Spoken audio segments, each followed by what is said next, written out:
80% anggota kita itu SK pensiunnya disekolahkan, baik di Perum Pegadaian maupun di bank dan sebagainya. Mudah-mudahan jumlahnya semakin menurun yang SK pensiunnya disekolahkan. Kemudian ada yang terjerat dengan pinjol dan judol.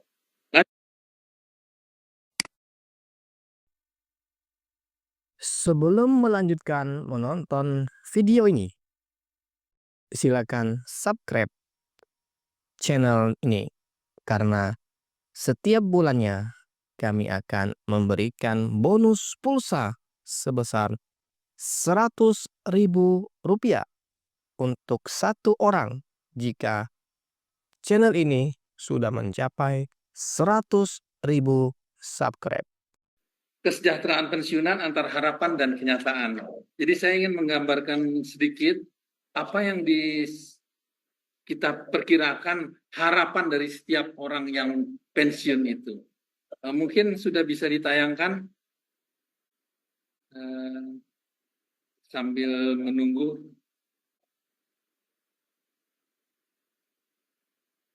Ya, baik. Kita mulai yang pertama. Silakan slide yang pertama. Lanjut. Harapan dari pensiunan atau para purna bakti itu ketika masuk di masa pensiun itu adalah pertama tentu harapan sehat di masa pensiun. Ini backupnya ada pada sistem jaminan kesehatan nasional yang pelaksananya adalah BPJS Kesehatan. Tapi kalau mau sempurna tentu dengan asuransi kesehatan lainnya yang dibayar sendiri dari kantong. Kemudian harapan berikutnya adalah harapan sejahtera lahir batin. Tersedianya pondokan atau rumah tinggal baik sewa atau milik. Kita lihat contoh-contoh banyak sekali ketika sudah pensiun harus keluar dari rumah dinas dan segera dieksekusi rumah dinas itu, akhirnya terlunta-lunta rekan kita pensiunan ini. Dan ini yang perlu difikirkan oleh kita bersama, baik PWRI maupun Korpri, supaya teman kita yang nanti akan pensiun itu tidak terlunta-lunta. Kita harapkan sejahtera. Kemudian cukup pangan. Kami berpendapat bahwa harapan kesejahteraan itu ketika pensiun itu tidak, mohon maaf, tidak susah makan, tetapi gampang pangannya ada. Kemudian mudah bergerak, bersosialisasi dan berkegiatan. Jadi teman-teman sekalian, kalau kita kurang bergerak, kita akan cepat kaku, urat-urat dan sebagainya, sehingga saya menyarankan ini merupakan satu harapan juga, dan ini juga banyak teman-teman yang berharapan bahwa ketika masuk masa pensiun tetap bisa ada kegiatan yang bergerak. Yang berikutnya adalah tersedia dukungan fasilitas, bukan meminta spesial khusus untuk para pensiunan, tetapi Bapak-bapak dan Ibu sekalian, terutama yang tinggal di DKI Jakarta, kita mendapatkan keringanan pajak. Semua pensiunan itu dapat keringanan pajak PBB. Kemudian retribusi terhadap keringanan. Kita angkutan Transjakarta dapat pembebasan Rp0, baik yang bersifat oplet maupun yang bersifat bus. Tapi mudah-mudahan nanti akan menjurus seluruh Indonesia dengan dorongan dari Korpri dan dari PWRI supaya angkutan untuk para senior citizen ini dapat gratis. Kalau di Jakarta sudah gratis. Ini harapan kita supaya para pensiunan ini sejahtera. Kemudian harapan kejelasan tentang pengelolaan sistem pensiun. Nah, ini yang terkait dengan penjelasan Pak Aris tadi. Kejelasan tentang sistem pembiayaan pensiun. Sistemnya ini pay as you go, masih kita mau teruskan, contribution ataupun sistem lain lah yang akan ditetapkan. Ini semua bisa diatur di dalam undang-undang. Masalahnya undang-undangnya tadi sudah Pak Aris sampaikan sudah ketinggalan zaman. Undang-Undang nomor 11 tahun 69 tidak mengatur tentang bagaimana sistem itu kita kembangkan. Ada 11 aspek yang perlu diatur di dalam undang-undang yang baru. Karena tadi Pak Aris menyampaikan bahwa reformasi pensiun itu antara lain mandatnya ada di undang-undang baru tentang ASN yang diminta akan diatur dengan PP. Tidak bisa diatur dengan PP. Itu harus diatur dengan undang-undang. Menggantikan Undang-Undang Nomor 11 tahun 69. Mencabut undang-undang tersebut dan menggantikannya dengan undang baru dengan mengatur ada banyak aspek yang harus diatur tentang pensiun. Kemarin waktu undang-undang tentang ASN itu diperbaiki, kami dari PWRI sudah mengirim surat resmi kepada Komisi 2 DPR, masukan tentang apa yang harus diperbaiki, tetapi masukan kami dianggap terlambat. Padahal banyak yang harus diatur terkait dengan pensiun.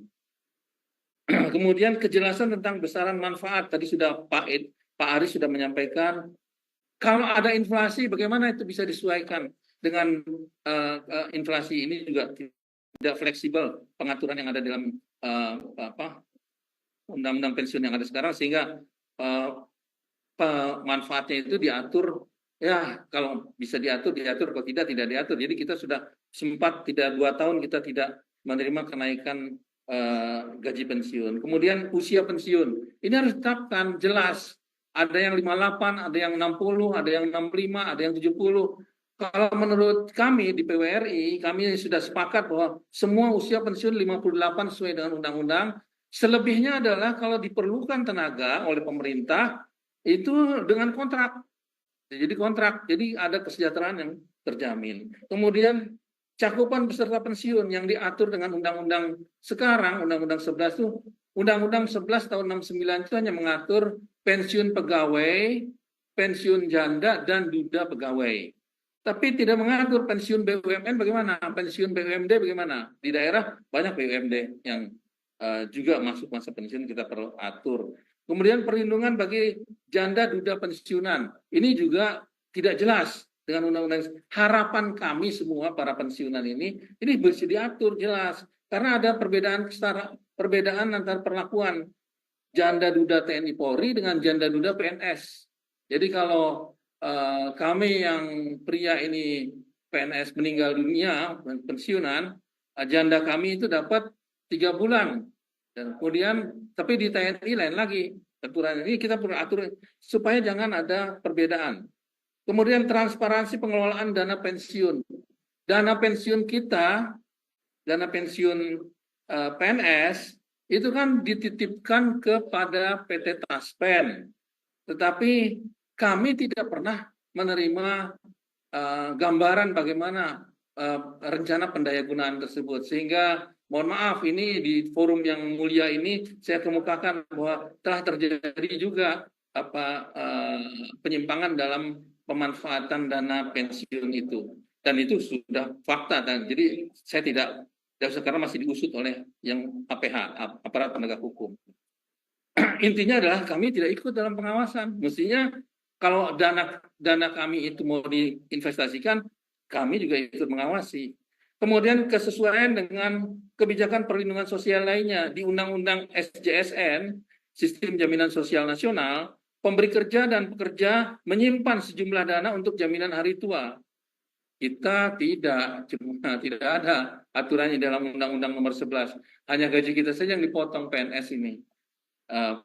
Kemudian sebelum memasuki masa pensiun, PNS berharap dipersiapkan dengan kegiatan pelatihan dan pembekalan. Saya adalah contohnya. Masuk masa pensiun itu tidak pakai dipersiapkan, masuk saja dalam masa pensiun dan siap tidak siap, dan ini terjadi di seluruh lapisan PNS. Saya kira ini berakibat, nanti kita lihat di akibatnya, bahwa kita tidak memasuki suatu medan baru yang kita tidak ada persiapannya. Baik, lanjut. Kenyataan yang ada, tadi harapan, sekarang kenyataan yang ada. Jumlah semakin meningkat, jumlah lansia ini, diantaranya tentu lansia mantan PNS, itu tahun 2023 31 juta. Tahun 2045 itu lansia kita diperkirakan 63 juta orang. Dan diantaranya 3,5 juta adalah anggota PWRI pensiunan atau purna bakti PNS. Kenaikan rata-rata yang pensiun se-Indonesia itu rata-rata 150.000 orang pensiun seluruh Indonesia. Ini kalau tidak mengalami persiapan, akan terjadi bahwa banyak kualitas atau kondisi fisik mental menurun, dan belum lagi dengan dampak dari dinamika global, lingkungan alam, pemanasan global, perubahan musim dan sebagainya. Yang paling menyedihkan adalah mereka tidak bisa melakukan adjustment pribadi terhadap perubahan-perubahan yang terjadi di lingkungan. Data sementara menunjukkan bahwa hanya sekitar 7% dari anggota pensiunan yang dapat menikmati masa pensiun. Selebihnya belum atau tidak siap menghadapi masa pensiun. Tahu-tahu besok sudah pensiun. Dan mereka masih keluar rumah dengan membawa tas dan berseragam korpri. Ternyata, oh hari ini tidak ada apel karena saya sudah libur. Kemudian tidak tahu, tidak paham tentang masa pensiun, tentang apa sebenarnya yang terjadi di dalam masa pensiun. Menghadapi masalah keuangan, terpaksa bekerja lagi di luar kompetensi. Jadi bekerja tetapi di luar kompetensi yang ada. Kemudian biaya hidup semakin tinggi, belum mempunyai rumah tinggal yang memadai. Ini kenyataan yang ada. Kemudian 80% SK pensiunnya disekolahkan. Jadi ini kenyataan, Bu moderator, Bu Fitri. 80% anggota kita itu SK pensiunnya disekolahkan, baik di Perum Pegadaian maupun di bank dan sebagainya. Mudah-mudahan jumlahnya semakin menurun yang SK pensiunnya disekolahkan. Kemudian ada yang terjerat dengan pinjol dan judol.